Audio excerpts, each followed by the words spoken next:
देना चाहूँगा और सदन ने भी शांति से उनको सुना। मैं उम्मीद करता हूँ कि मुझे भी आप तसल्ली से सुनेंगे। मैं महामहिम ने जो अभिभाषण, भाई जिनगर साहब आप बैठ जाओ, मुख्यमंत्री जी यहीं खूब मिलते हैं। आज ही तो मुश्किल से आए हैं, आज ही सुनने का मौका मिला रहा, आप ही बीच में डिस्टर्ब कर रहे। माननीय अध्यक्ष महोदय,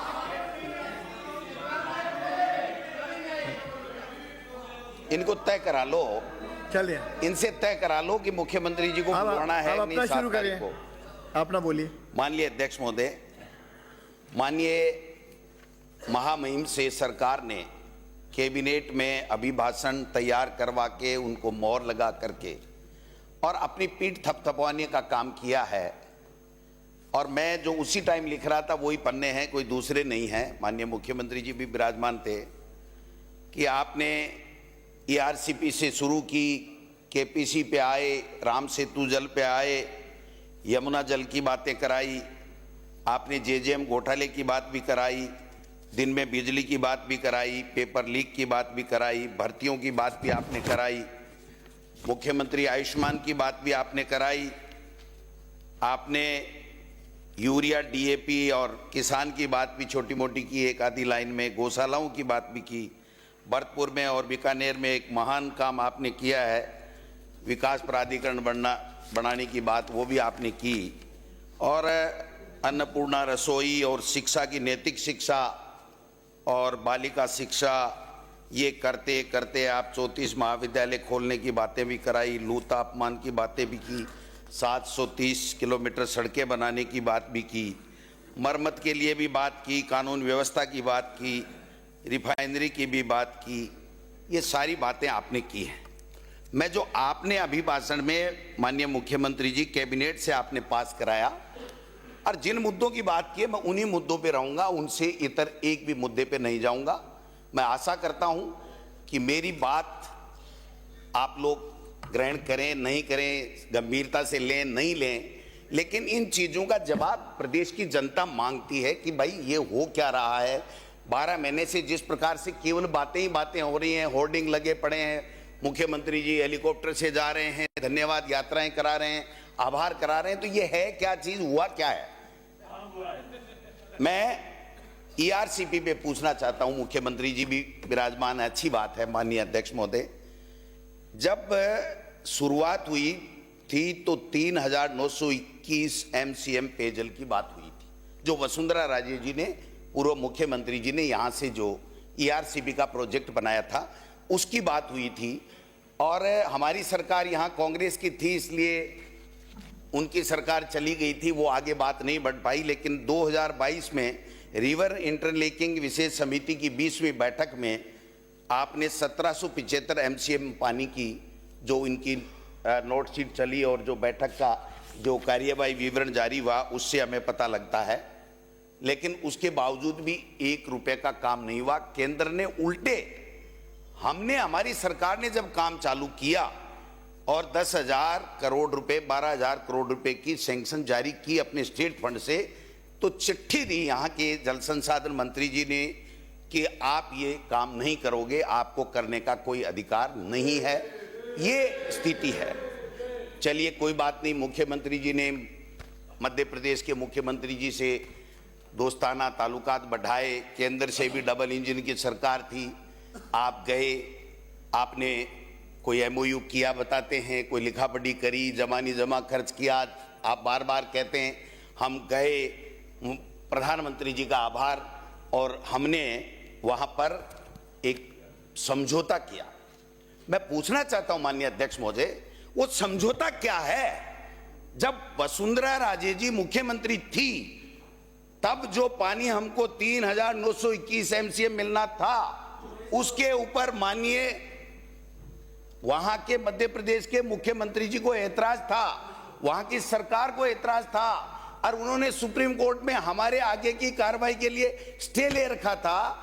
तो आपके एक MOU आपके साइन होते ही, आपके साथ फोटो क्लिक करते ही मुख्यमंत्री जी, मध्य प्रदेश सरकार ने सुप्रीम कोर्ट में यह कह दिया कि अब हमें ऐतराज नहीं है, अब हम हमारा स्टे वेकेट कराते हैं। तो वो समझौता क्या है मुख्यमंत्री जी, आज भी प्रदेश की जनता आपसे जानना चाहती है, ये मैं निवेदन करना चाहता हूं। फिर आपने पीकेसी बनाई, साहब बना लो, आपकी डबल इंजन की सरकार है, आपने उसके बाद में नाम चेंज कर लिया। आप बताओ तो सही कि आपने, केंद्र सरकार ने एक धेला दिया क्या, 1 रुपया दिया क्या? आपने 1 पैसा खर्च किया नहीं।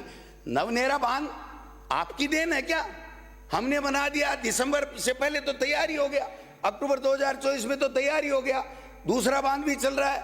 आप तो हेलीकॉप्टर से घूम के आए थे, अच्छी बात है, आपने देखा। कांग्रेस सरकार के समय, हमारी सरकार के समय जो ईआरसीपी का काम हमने शुरू किया, आपने कम से कम देखा तो सही। आज देश के प्रधानमंत्री के बयान सुनिए, प्रदेश की जनता पूछना चाहती है मुख्यमंत्री जी, आप विराजमान हैं इसलिए आपसे रिक्वेस्ट कर रहा हूं। उन्होंने कहा जो वसुंधरा जी ने ईआरसीपी का प्रोजेक्ट दिया है उसको हम राष्ट्रीय परियोजना घोषित करेंगे।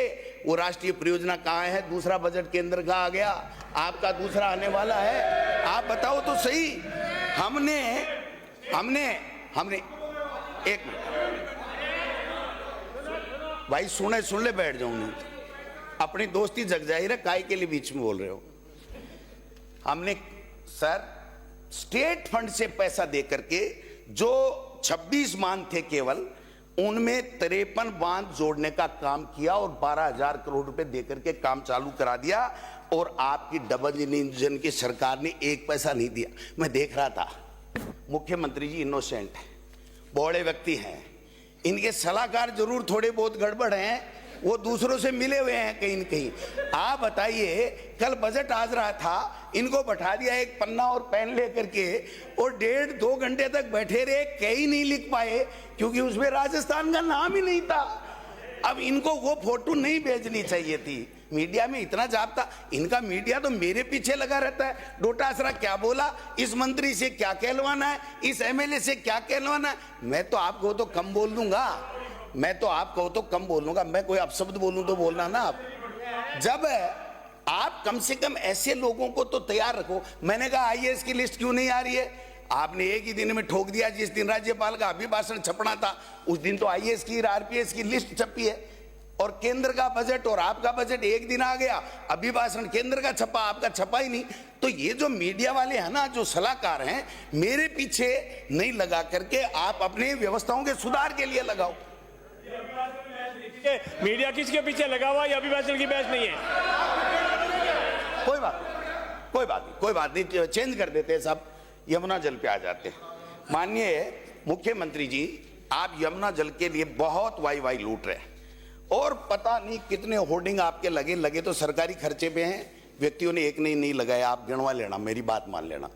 आपने कहा कि यमुना जल के अंदर, आप बताइए 1994 में समझौता हुआ और 1190 एमसीएम पानी हमको मिलना था। 3100 क्यूसेक की डीपीआर बना करके हमने 2021 में भेजी, आपकी केंद्र की सरकार ने कुछ किया नहीं। और 17 फरवरी 2024 को आप आनन फानन में एक समझौता करते हैं, 4 महीने के अंदर डीपीआर की बात करते हैं, और जो समझौता आपने आज तक आउट नहीं किया, लेकिन मेरे पास कॉपी है, उसमें लिखा हुआ है कि 577 एमसीएम पानी मिलेगा, 24,000 क्यूसेक पानी पहले हरियाणा लेगा, पहले हरियाणा 2400 क्यूसेक पानी लेगा। उसके बाद में 4 महीने, केवल जून जुलाई अगस्त सितंबर में 4 महीने में अगर फ्लड छलकता है ऊपर से, ये पूरा लेने के बाद में हरियाणा में, तो उसके बाद में 4 महीने में पाइपलाइन से आप पानी ले जा सकते हो।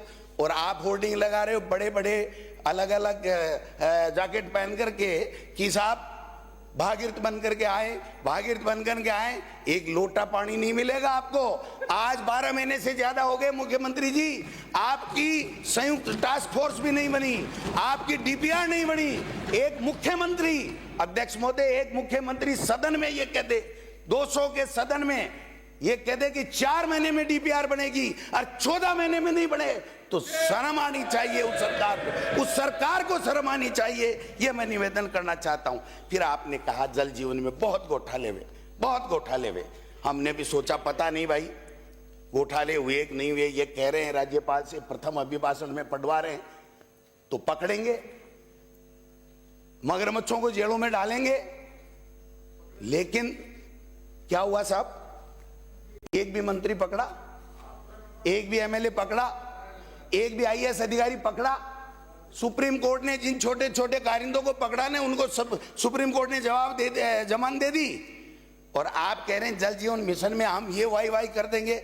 मैं आपको नमूना बता रहा हूं, आपने बजट में 15,000 करोड़ से 25 लाख ग्रामीणों के घरों में नल पहुंचाने की बात की थी, और आपने ट्वीट किया 17/12/2024 को मुख्यमंत्री जी, आपने कहा कि 5,257 करोड़ में 10.22 लाख घरों में पेयजल पहुंचेगा। ठीक है, फिर आपने राज्यपाल महोदय के श्रीमुख से क्या कहलवाया? 11,17,000 परिवारों को 6,091 करोड़।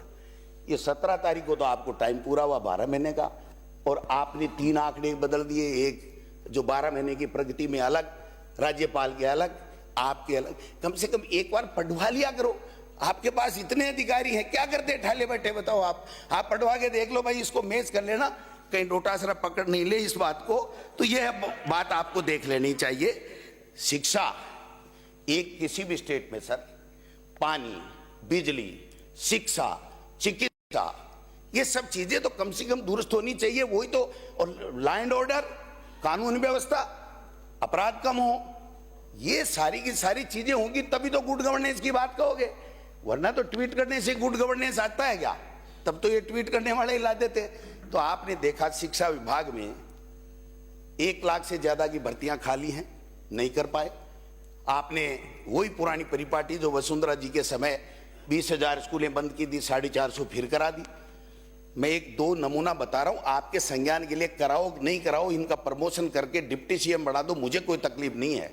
लेकिन एक नमूना बता रहा हूं कि इंग्लिश मीडियम की 3737 स्कूल, 7 लाख से ज्यादा बच्चे फ्री में पढ़ रहे हैं, गरीब का बच्चा। मंत्री जी को तकलीफ हो रही है? आप बताओ, 12 महीने हो गए, आपने उस इंग्लिश मीडियम की स्कूलों में एक भी टीचर दिया क्या? एक भी कमरा दिया क्या? बैठ जाओ, नमूना बता रहा हूं। मुख्यमंत्री जी सुन रहे हैं, हो सके या तो इनका प्रमोशन कर देंगे।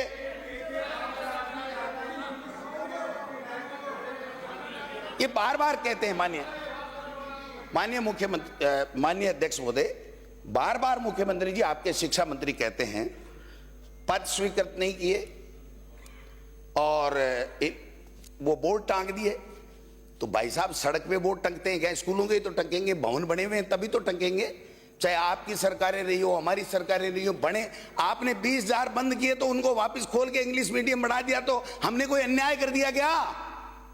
उन बच्चों को 7.25 लाख बच्चे ऐसे ही आ गए क्या? आपकी विधानसभा है सांगानेर, उसमें जाकर के देखिए। विद्याधर नगर डिप्टी सीएम की विधानसभा है, उसमें जाकर के देख लीजिए कितने बामाओं साहू ने पैसे दिए, कितने बच्चे पढ़ते हैं, कितने इंग्लिश में बोलते हैं। लेकिन आपकी सरकार ने, आपके शिक्षा मंत्री जी ने क्या किया?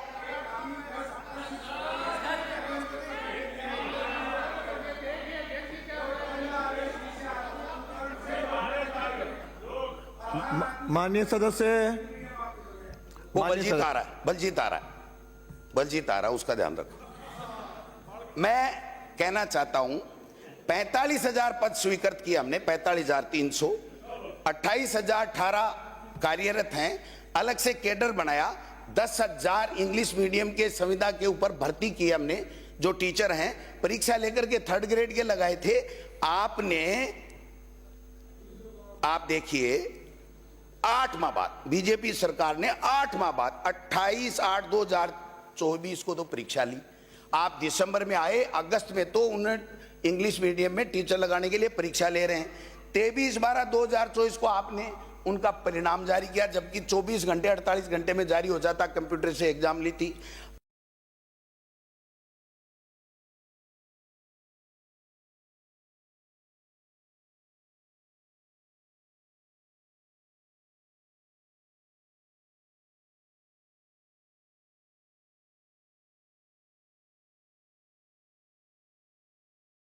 सवा लाख के लगभग टीचर के पद खाली हैं, 1.25 लाख के लगभग टीचर के पद खाली हैं। अभी रीट की बात कर रहे हो आप, दूसरी नहीं कर रहे हो। कंप्यूटर शिक्षक भी संविदा पे ले रहे हो। आप देखिए, आपने 14% मुख्यमंत्री जी आपके विधानसभा क्षेत्र में, दिया कुमारी जी के 18%, वसुंधरा जी के 30%, दिलावर साहब के 21%। ये सारे पद खाली पड़े साहब, भर्ती करो ना। किसको किसको, कोई बात नहीं, कोई बात नहीं। एक मैं आपसे आग्रह करूंगा, अध्यक्ष महोदय, मुख्यमंत्री जी बैठे, एक तो या तो इनको अधिकार दो शिक्षा मंत्री जी को कि ये खुला बोले, हमें कोई आपत्ति नहीं है, कुछ भी बोले चाहे। ये काम की बात होती है शिक्षा की, तब तो कहते मुख्यमंत्री जाने या समय आने पर जवाब दूंगा। और बाकी अर्धनग्न शिक्षिकाएं, पता नहीं क्या क्या, मैं नहीं बोलूंगा, मैं इस विषय में जाना ही नहीं चाहता कि क्या क्या बोल जाते हैं, क्या नहीं बोल जाते हैं। इनको तो मेरा नाम ले लो और फिर उसके बाद में इनका तो पूरा शुरू हो जाता है काम। तो ये भाई साहब, शिक्षा, नैतिक शिक्षा की बात आपने महामहिम से कराई और दिलावर साहब से आप नैतिक शिक्षा की बात करेंगे। आप बताओ, कोटा में आत्महत्या की बच्चों ने, कोचिंग वालों ने, प्रेम प्रसंग था, आप गए थे क्या उनका वार्तालाप सुनने के लिए? आप मतलब चाहे जैसे ही, मतलब ये समझ के बाहर की बात है। हमने विदेश में गरीब के बेटों को पढ़ाने के लिए, मुख्यमंत्री जी, व्यवस्था स्वामी विवेकानंद आपने कर दिया, हमने राजीव गांधी जी कर दिया, कोई बात नहीं। हमने 500 का टारगेट रखा, आपने टारगेट घटा दिया। 130 बच्चों का सिलेक्शन आप कर नहीं पाए। जो फरवरी में स्कॉलरशिप मिलनी चाहिए, जो कार्य पूरा होना चाहिए इस योजना का, मुख्यमंत्री जी जुलाई में तक ले आए माननीय शिक्षा मंत्री जी और उच्च शिक्षा मंत्री जी। अब उच्च शिक्षा मंत्री तो दिल्ली के दौरे भी बढ़ गए थे, आजकल तो कम हो गए उनके। आपके तो समझ में आता है, उनके दिल्ली के दौरे बड़े बड़े होटलों में क्यों हो रहे हैं, ये हमारे समझ में नहीं आता। यहाँ राजस्थान की जनता में नहीं, मैं सुनो, आप बुलवाना चाहते हो क्या? दिल्ली में दौरे हो रहे हैं, आप बैठो, कोई बात नहीं, दिल्ली के दौरे ही तो बता रहा हूँ यार। माननीय श्रीचंद जी संसदीय मंत्री बोल रहे हैं, आप बिराजो। एक भी मुद्दा नहीं, ना इधर की ना उधर की, इधर की बातें करेंगे, दिल्ली के दौरे करेंगे, ये करेंगे। आपके मंत्री महोदय खड़े हैं भाई, अरे आपके मंत्री महोदय खड़े, अरे आप बिराजो, आपके मंत्री महोदय खड़े हैं, मैंने सवेरे भी आपको कहा। अध्यक्ष महोदय, इनका मंत्री बनने का था, आपने छीन लिया, ये आपको बख्शेंगे नहीं, मैं आपको आज बता रहा हूँ। ये विषय नहीं है, ये विषय चलो राज्यपाल के अभिभाषण तक सीमित रहो, अविश्वास प्रकट करना राज्यपाल के है। अभिभाषण तक सीमित रहो। हटा दो, मैं बैठा हूं उसके लिए, नहीं कह रहा हूँ, खुद ही। अरे मैं कह रहा हूँ, सब बातें हटाने जैसी है, जीती बोली। मानिए अध्यक्ष महोदय, भर्तियां बहुत वाई कर रहे हैं, हमने ये भर्ती कर दी, पेपर लीक पे भी आऊंगा। मुख्यमंत्री जी आप थोड़ा धैर्य बनाए रखें, विराजमान रहें तो अच्छा लगेगा। राज्यपाल महोदय से आपने कहलवाया 59,236 नियुक्तियां दे दी। आपने 1 साल का 17 तारीख को कार्यकाल जो हुआ, उसमें आपने जो अपनी पुस्तक निकाली, उसमें आपने कहा कि 1 वर्ष में 32,000 नौकरियां हमने दे दी। तो 17 दिसंबर से लेकर के और आज फरवरी 3 है, ऐसा क्या जादू घुमाया आपने कि 1 तारीख को जब 31 को महामहिम से 62,236 का कहलवा दिया? मतलब 32,000 से 62,000, और फिर 1 लाख का आपने वादा कर दिया, एक बार नहीं 1,000 बार कर दिया।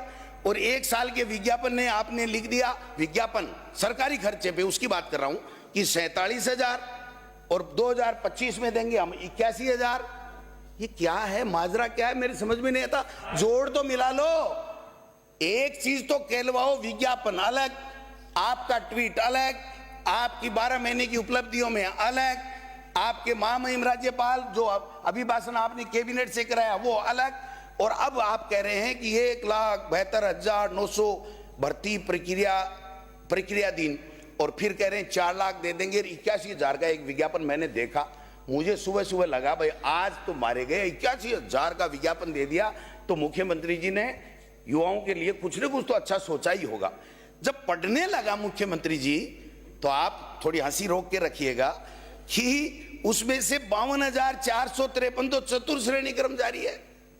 आप बताइए कि 52,000 तो चतुर्थ श्रेणी कर्मचारी, 8,256 एनएचएम में संविदा कर्मी, 2,200 ये खंबे पे चढ़ने वाले टीए बिजली बोर्ड के, 2,041 पशुधन सहायक, ये कुल मिलाकर के भाई साहब बनते हैं 64,950 और कुल बची हैं 16,050, जिसमें से 2222 2,202 24 विषयों के सेकंड ग्रेड के अध्यापक। आप भी शिक्षा मंत्री रहे साहब, 2 अध्यापक पांति आएंगे। 29 विषय में 2200 का सेकंड ग्रेड का आप विज्ञापन निकाल रहे हैं और उसके ऊपर आप बड़ी बड़ी बातें कर रहे हैं। आप कह रहे हैं सफाई कर्मचारी, क्यों रोक दी साहब सफाई कर्मचारी? हमने 30,000, आपने 23,000 का कहा, कोई बात नहीं, हमने मान लिया। फर्जी प्रमाण पत्र खूब बने, 10-10, 20-20, 50-50 हजार में खूब बने। अब छोड़ो ना यार, खूब बने, कोई बात नहीं, उसकी जांच करानी चाहिए। मैं ये कहूंगा आपने रोक दी साहब कि कल निर्णय आना है, आपने रोक दी।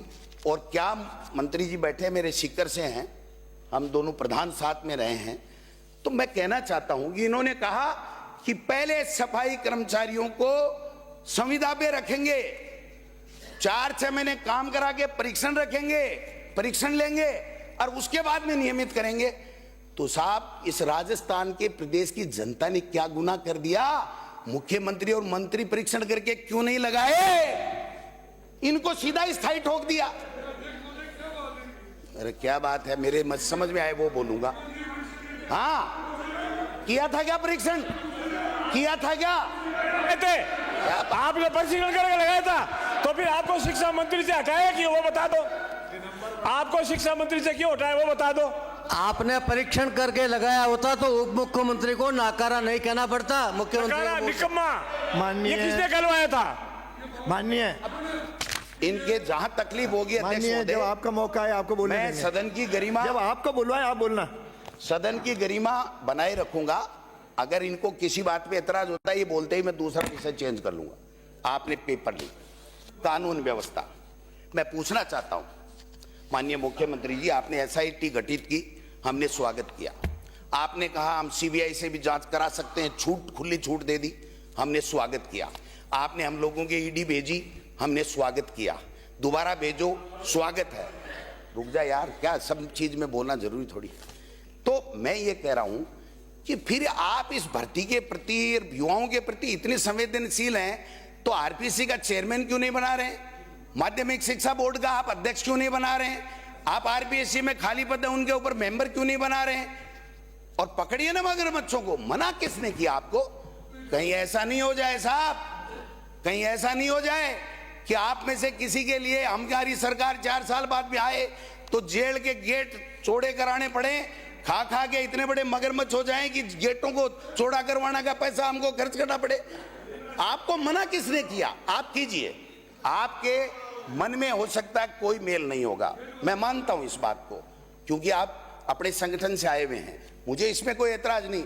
लेकिन मुख्यमंत्री जी 12 महीने निकाल दिया आपने, 12 महीने निकाल दिए, पकड़ूंगा पकड़ूंगा पकड़ूंगा, ये रूटीन के काम है साहब। और आपने कहा हमारे कोई भर्ती नहीं हुई। अभी माननीय कैलाश वर्मा जी, आपने लिख के दिया होगा, आपके कार्यालय ने बहुत अच्छा लिख के दिया, मैं स्वागत करता हूं। तो वो कह रहे थे अरे इसका पेपर हो गया, कुछ नहीं हुआ।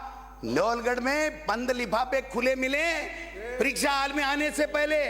और बताऊं आपको, आपने नेशनल सीट कॉर्पोरेशन की एग्जाम राजस्थान में पेपर लीक हो गया, आपके BSc nursing RUHS paper leak हो गया, आपके DLED second year paper leak हो गया, आपके NCC C grade paper leak हो गया, शेखावाटी यूनिवर्सिटी में MSc का पेपर लीक हो गया, नीट का पेपर लीक हो गया, कल RS का नवलगढ़ के अंदर लीक हो गया।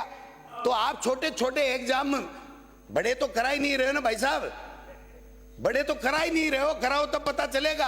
अच्छी बात है, हम भी चाहते हैं, हम आपकी सरकार के साथ इस बात में साथ हैं कि अगर कोई पेपर सरगना है उनको पकड़ो, जेल में डालो, आगे से किसी का भविष्य बर्बाद नहीं हो, इस बात की व्यवस्था करो। हमें कोई दिक्कत नहीं है इन बातों में। लेकिन हाँ, लेकिन आपने कहा कानून व्यवस्था, बड़ी बड़ी बातें की। कानून व्यवस्था, आपकी कानून व्यवस्था के बारे में माननीय अध्यक्ष महोदय के माध्यम से मैं बताना चाहता हूं, एक साल में करीब 7,000 महिलाओं से रेप, 1610 नाबालिग बच्चियों से दरिंदगी। 2023 की तुलना में नाबालिग बच्चियों से जो दरिंदगी हुई 3.34% अधिक, 2022 की तुलना में नाबालिग बच्चियों से दरिंदगी 10.12%।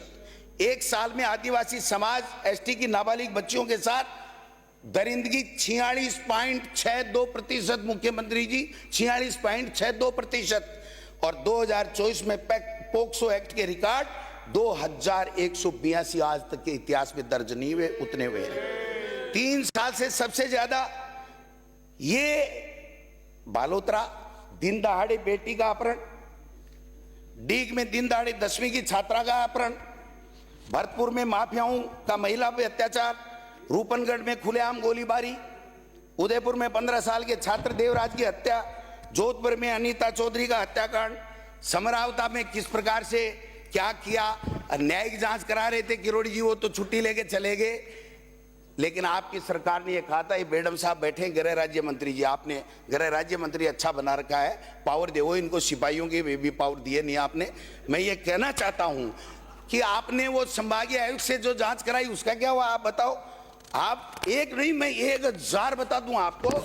आप देखिए, दौसा में माफियाओं के सामने पुलिस का सरेंडर, टोंक में खनन में माफियाओं कांस्टेबल की हत्या, सवाई माधोपुर में एसडीएम जाब्ता मांगता रहा, अवैध बजरी निकलते रहे, मालपुरा में माफियाओं पुलिस पर हमला, 12 में पुलिस पर फायरिंग, बालातुर में कृष्णाराम मेघवाल हत्याकांड, शिक्षक शंकरलाल मेघवाल, बूंदी में शिक्षक, बाड़मेर में व्यापार मंडल अध्यक्ष उदयलाल जैन की हत्या, हनुमानगढ़ में, जोधपुर में 15 दिन की बच्ची 5 बच्चियों से हैवानियत 15 दिन में, अलमेर में आईसीयू में महिलाओं का रेप, जयपुर में पुलिस थाने में क्वार्टर में छात्रा का रेप, बीकानेर में डूंगरगढ़ में स्कूली छात्रा, जालोर में प्रिंसिपल की बच्ची, दरिंदगी हैवानियत। और एक कल परसों शर्म की बात है कि एक शिक्षक जिसको आपने बर्खास्त कर दिया, मंत्री जी चले गए, मैं पूछना चाहता हूं मुख्यमंत्री जी, उसको बर्खास्त कर दिया अश्लील हरकत के कारण से, लेकिन माननीय आपके शिक्षा मंत्री जी ने उसको कोऑर्डिनेटर लगाने के लिए सिफारिश की है। जनता जानना चाहती है कि शिक्षा मंत्री जी का उस व्यक्ति से, मैं उसका नाम नहीं लेना चाहता इस सदन के अंदर, इतना घृणित काम करता है, उसकी सिफारिश आप कर रहे हो भाई साहब। तो ये कहां आप किस तरीके से क्या बातें कर रहे हो, मेरे तो यही समझ में आ रहा। आपने जिले संभाग खत्म कर दिए, जिले संभाग खत्म कर दिए साहब आपने।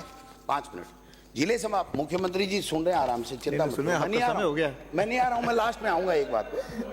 जिले संभाग आपने मुख्यमंत्री जी क्या सोच के किए साहब, वो एक जो रिपोर्ट है ना आपके बीजेपी के कार्यकर्ता ने दी है, बाड़मेर वाले रिटायर्ड आईएएस ने, बीजेपी ज्वाइन कर चुका हो लोकसभा के दौरान, मंच के ऊपर मोदी जी के सामने फोटो है उसकी, और उससे आपने हमारे जिले ही खत्म करा दिए, संभाग ही खत्म करा दिए। थोड़ा बहुत दाया बाया कर देते, आप मुख्यमंत्री हैं साहब, इतिहास। और फिर अगर इतना ही अच्छा आपने काम कर दिया जिले और संभाग खत्म करके, तो महामहिम राज्यपाल से एक बात तो लिखवा देते आप कि हमने बहुत अच्छा काम किया। जब और ही लिखवाया तो ये भी लिखवा देते।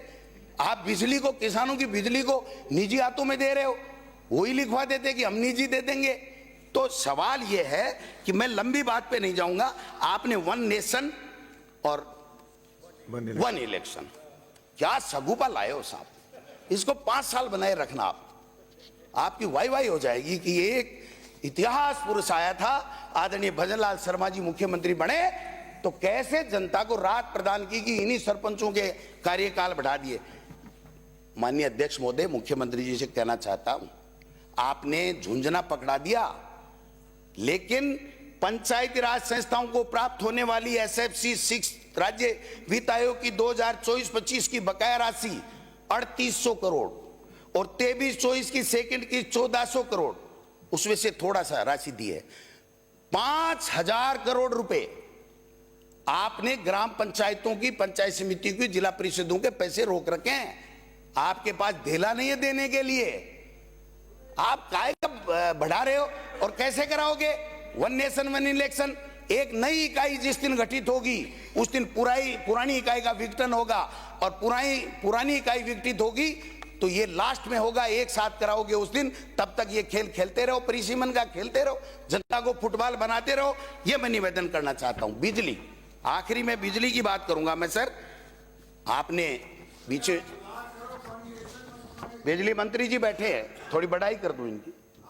आपने माननीय मुख्यमंत्री जी, हमने 12,000 रुपए, अध्यक्ष महोदय 12,000 रुपए साल के किसान के हमने बिजली के उसको सब्सिडी दी, माफ किए थे। और घरेलू में भी आप बताइए, नए जितने जुड़ गए, आपने एक का किया हो तो बता दो। आपके मंत्री तो, कैबिनेट मंत्री तो यहां आके कहते हैं कि खत्म करो इस झमेले को, काय के लिए सब्सिडियां देते हो। एक जो बात आप बार बार कहते हो, मैं उसका जवाब देना चाहता हूं, आप मनन करना, अधिकारियों से पूछ लेना। आप कह रहे हो बिजली मैंने ऐसा कर दिया, ऐसा कर दिया हमारी सरकार ने। भाई साहब 4 घंटे बिजली नहीं मिली किसान को, वसुंधरा जी के समय भी और अशोक गहलोत जी के समय भी 10 साल तक 6 घंटे किसान को बिजली मिली फसल के समय। आपके आने के बाद में 4 घंटे बिजली नहीं मिली। और जो बिजली आप कह रहे हो ना, हमारे पास बिजली आ रही है, बिजली आ रही है, बिजली आ रही है, कोई ऊपर से चमक चमक के थोड़ी आ रही है। केंद्र की सरकार ने जो 1100 मेगावाट प्रति वर्ष जो राज्यों को देनी होती है, उनका कमिटमेंट होता है, वो बिजली हमारी सरकार को नहीं दी थी, वो बिजली आपको मिलने लग गई। जो कोयले की प्रॉब्लम हमारे छत्तीसगढ़ में थी, वो आपकी प्रॉब्लम दूर हो गई। ये 2 कारण हैं जिसके कारण से बिजली ठीक ठाक है, लेकिन किसान को नहीं मिल रही है। और बिजली का पैसा जो आप कितना बढ़ाया आपने देखो, 500, 1000, 800 नहीं, 2-2 हजार रुपए एक बिल के ऊपर, हर व्यक्ति के ऊपर बढ़ाने का काम कर दिया। और अब तो आप निजी को दे दोगे, लठ मारेंगे किसानों के, गरीबों के, दलितों के, पिछड़ों के लठ मारेंगे ये प्राइवेट वाले। कहां से लाए हो ये मॉडल? इसलिए मैं निवेदन करना चाहता हूं, एक ट्रांसफर बहुत किए साहब आपने, बहुत अच्छा, क्या बात है। ये गजेंद्र खींवसिर साहब तो थे नहीं, है नहीं, वरना मैं इनको धन्यवाद देता। माननीय सर, ये हाँ, ये मैं धन्यवाद देता 4 मिनट ज्यादा कि इन्होंने जो किया है, कंक्लूड करें, जो किया है, मैं कहना चाहता हूं। एनम बाड़मेर जाएगी, वहां जाएगी, यहां जाएगी, क्या तांडव मचाया साहब, क्या तमाशा लगा रखा है। हर व्यक्ति ये कहता है मंत्री के नाम नहीं था, सीएमओ में जुड़ गया, कोई कहता है मंत्री के था, सीएमओ में कट गया। ये सामंजस्य स्थापित कर लो साहब। और इस ट्रांसफरों से हमें भी बहुत नुकसान हुआ था, आपको भी नुकसान होगा, ये सचेत रहने की आवश्यकता है। ये ट्रांसफर कराने वाले जो है ना, वो तेल लगा लगा के, मस्का लगा लगा के करा ले जाते हैं, लेकिन उसके बाद में क्या होता है परिणाम, वो हम सब देखते हैं। इसलिए कम से कम ट्रांसफर कैसे हो, इस बात को आपको देखना पड़ेगा। मैं एक बात कहते हुए, एक किरोड़ी जी वाला तो सोल्व करना पड़ेगा साहब। मेरा साडू है, मैंने साडू बनाया साहब, और आपको उन्होंने 2 साल में भाई बनाया था। लेकिन वो कह रहे, मैं नहीं कह रहा, कि मुख्यमंत्री जी ने भाई बन करके मेरी पीठ में छुरा घोंप दिया। ये किरोड़ी जी का दर्द है। माननीय सदस्य का पार्ट नहीं है, तो यही जवाब दे देंगे, नहीं दे देंगे, जब मैं आएगा तब ये भी मुंह तोड़ जवाब देंगे, जवाब नहीं मुंह तोड़ जवाब देंगे। 5 मिनट और ज्यादा हो सुनते गए। रहना, याद रखना, उस दिन हाजिर रहना। लास्ट आखिरी 1 मिनट, आखिरी 1 मिनट में खत्म करो। एक बात बता दो माननीय अध्यक्ष महोदय, मुख्यमंत्री जी बैठे हैं, जब आपका कैबिनेट मंत्री ये कह रहा है कि रोजाना की 7 करोड़ की बिशलपुर में चोरी हो रही है बजरी, और उसके बाद में आप सब मौन धारण किए हुए हो, इसका मतलब पूरी सरकार भ्रष्टाचार में लिप्त है, पूरी सरकार भ्रष्टाचार में लिप्त है। श्रीमती दीप्ति मुख्यमंत्री जी महेश्वरी, जवाब देना पड़ेगा। ये किरोड़ी जी जो कह के गए ना, किरोड़ी जी कह के गए, छोटी बात नहीं है। एक मंत्री कह रहा, मुख्यमंत्री जी, आपका कैबिनेट मंत्री कह रहा है, इसके बाद में भी अगर आप नहीं सुधरोगे तो आपका राम ही उछाला है। धन्यवाद। जय हिंद, जय भारत। माननीय अध्यक्ष महोदय, महामहिम राज्यपाल के अभिभाषण पर इन शब्दों के साथ मैं अपने विचारों को प्रस्तुत करना चाहती हूँ। हमारा मंत्र, हमारा विश्वास, सबका साथ, सबका विकास। सुशासन से फैले समृद्धि की धार, गांव गांव गूंजे प्रगति की पुकार। अंत्योदय से हर दीप जले, निर्धनता के तमस को दूर करे। मोदी संग बढ़ेंगे, रचेंगे नव इतिहास, नए भारत, नए राजस्थान का नव प्रभास। राज्यपाल महोदय के अभिभाषण में राज्य की प्रगति और विकास के लिए उठाए गए ठोस कदमों का उल्लेख किया गया है। यह स्पष्ट है कि राज्य की जनता ने झूठे वादों और मिथ्या दोषारोपण जो अभी माननीय सदस्य हमारे कर रहे थे कि राजनीति को सिरे से नकार दिया गया है। राजस्थान ने अपनी जागरूकता और विवेक से यह सिद्ध कर दिया है कि झूठे वादों और मिथ्या दोषारोपण की राजनीति का समय अब समाप्त हो गया है। जनता अब प्रामाणिक नेतृत्व और ठोस विकास को प्राथमिकता देती है। हमें इस विश्वास को बनाए रखते हुए राज्य को आगे बढ़ाना है और हर नागरिक के जीवन में सकारात्मक ये आप ही के लिए मैं बोल रही हूं माननीय सदस्य कि सकारात्मक बदलाव लाना है। विपक्ष में बैठे साथियों की स्थिति पर तो मैं यही